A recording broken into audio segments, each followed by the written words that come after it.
Easy way to shut down Joy Behar on live TV. Mike Huckabee and Sarah Huckabee Sanders walked into the Lion's Den recently by appearing on The View. It was a little awkward and, yes, it was a chance for conservatives to watch shrill liberal harpies get shut down repeatedly by the dynamic father-daughter duo. There were some big smackdowns, too, as we've reported. The co-hosts sprung a lot of traps to snag the proud papa and his daughter, but they just didn't work. Advertisement. Now Independent Journal Review has the story about Huckabee's devastating response to the idiotic Joy Behar when she asked what President Trump has ever done for women. Well, he's also empowered a lot of women. He's given my daughter an incredible opportunity, Huckabee said. Huckabee is the former governor of Arkansas and a Republican presidential candidate whose daughter Sarah Huckabee Sanders now serves as White House press secretary. Advertisement. Behar interjected that the fact Trump gave Sanders a prestigious job was merely anecdotal. Imagine if she would say that to someone whose daughter was given a job as Obama's press secretary. I don't think so. Huckabee ignored her pathetic rudeness and put her in her place, anyway. No, look at the women that he's hired not only in the White House but also the women that he's hired in the private sector, he said. For her part, Sanders said she's had nothing but respect from Trump. I've never felt anything but respected and empowered to do exactly what I'm there to do every day, and that is my job, she said. Why do you think liberals keep trying to push the idea that President Trump disrespects women? Maybe it is because deep down they know it is liberals who really hate women?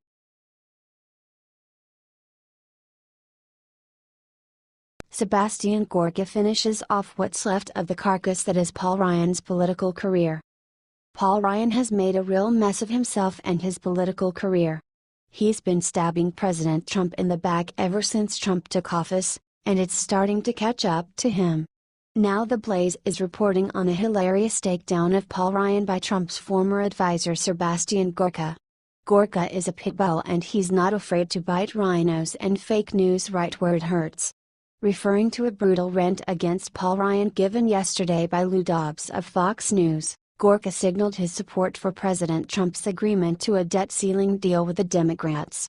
The deal allows the government to remain funded until this December and makes sure all necessary relief funding will get to the victims of Hurricane Harvey. Gorka reposted Dobbs' rant, saying Dobbs is one of the few who gets the significance of what Trump did by doing the debt ceiling deal. In his remarks, Dobbs says that the action by Trump has left Ryan completely obsolete and is the death of a rhino and the permanent end of the electability of any rhino in the future. Advertisement. We're talking about Speaker Paul Ryan, and his obsequious deference to corporate lobbyists and unbridled hostility toward President Trump, Dobbs said. The president not only took Ryan to the woodshed but eliminated any need for any Republican to ever pretend again that Ryan is a real Republican in any way. Or that any rhino has a political future after Mr. Trump simply bootless the hapless fool out of the way of those trying to get the nation's business done. Ouch. Dobbs went on to bash Ryan's abstinence and subversion of President Trump and said Ryan is working against the interests of the country. For his part, Gorka has also had enough of the fake news media, which has been reporting that his resignation was actually him being kicked aside by the White House. Gorka said it was nothing of the kind and he intends to keep fighting to fulfill President Trump's vision from his new role at Breitbart News. Watch the original Red Hot Dobbs clip here.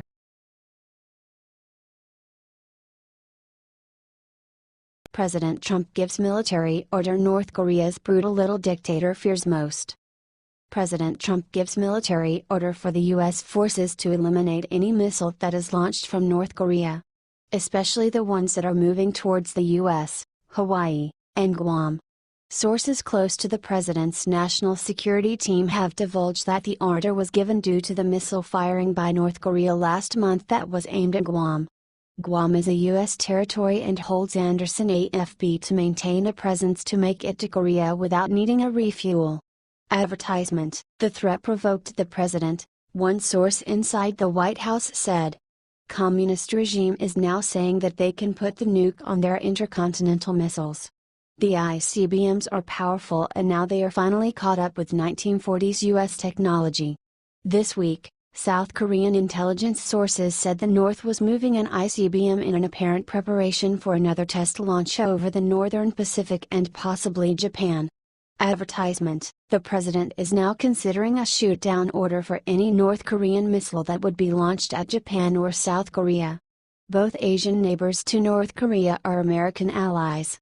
This is a clear exercise of self-defense, and there's no question we should do it, former U.S. Ambassador to the United Nations John Bolton said.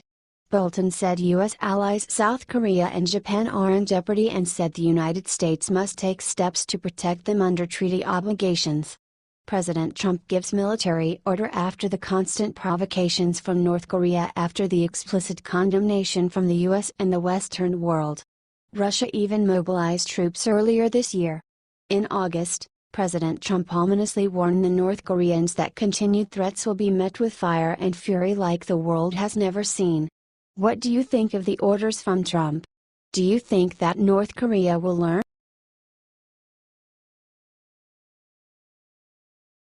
Lindsey Graham just gave James Comey the worst kind of bad news. Fox News is reporting on a story from Capitol Hill today that could have a big impact on the ongoing controversy surrounding former FBI Director James Comey. Senator Lindsey Graham of South Carolina, who heads up a Senate Judiciary Subcommittee, said he wants Comey back on the stand to clear up some loose ends in the Hillary Clinton email debacle. "This doesn't add up and I smell a rat here," Graham explained. Advertisement: last week Graham and his counterpart Chuck Grassley disclosed new details from the Comey case showing that he had already decided to clear Clinton before the investigation into her emails was over. This makes sense, since Comey is about as dirty as they come, and is an untrustworthy showboat of a man.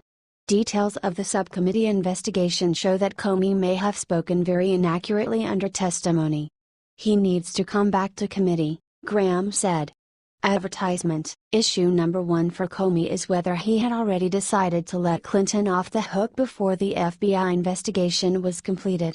Issue number 2 for Comey is whether it is true that the runway meeting between Bill Clinton and former AG Loretta Lynch was the real reason he got back into the investigation. Comey said it was the real reason under oath. However, according to Graham, the real reason may have been some email between the DNC and the Justice Department about the scope of the Clinton investigation. Obviously that's a lot different than what Comey said under oath. James Comey is a real slippery fish. In July 2016, Comey recommended that charges not be brought against Clinton despite her extremely careless use of a private email server to handle classified national security matters. President Trump fired Comey in May of this year. What do you think should be done about Comey? Do you agree with Senator Graham on this one?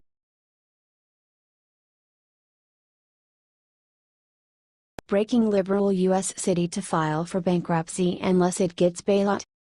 Yet another liberal city is in major financial trouble. Wall Street Journal has the story of decline and financial distress coming out of Hartford, Connecticut, which says it will soon file for bankruptcy unless the government steps in with cash. Officials in Hartford told Connecticut's Democratic Governor Daniel Malloy that they're going to have to file for bankruptcy in 60 days if they don't get a bailout from the state government or a motion from the state legislature to increase funding. The city's deficit is close to $50 million. What is it about a liberal city racking up enormous debt? Not to mention liberal cities coming up with absolutely ridiculous ways to fight crime. Advertisement: in the letter to Malloy, signed by various city officials and Hartford's Democratic Mayor Luke Bronin, the situation was referred to as the greatest fiscal crisis in our city's history. Malloy's office said it's looking into the situation and taking steps to deal with it. We continue to hope to have a full budget adopted by October to mitigate the harm and avoid having towns or cities go through reorganization, his office said. Advertisement: Malloy is pretty busy with other things, too. Connecticut's finances are doing very poorly. It still hasn't passed a budget for this fiscal year and has a $3.5 billion spending gap. The state is running from an executive order signed by Malloy that cut vital funding to cities and towns across the Keystone State. Fun times. Connecticut's State House plans to vote on the budget by September 14. But the state's representatives still don't have an actual plan for how they will bail out the capital city of Hartford. It's also unknown if they have the votes to pass a bill. Recently, bankruptcies have rocked the left coast. San Bernardino and Stockton, California both went bankrupt in 2012.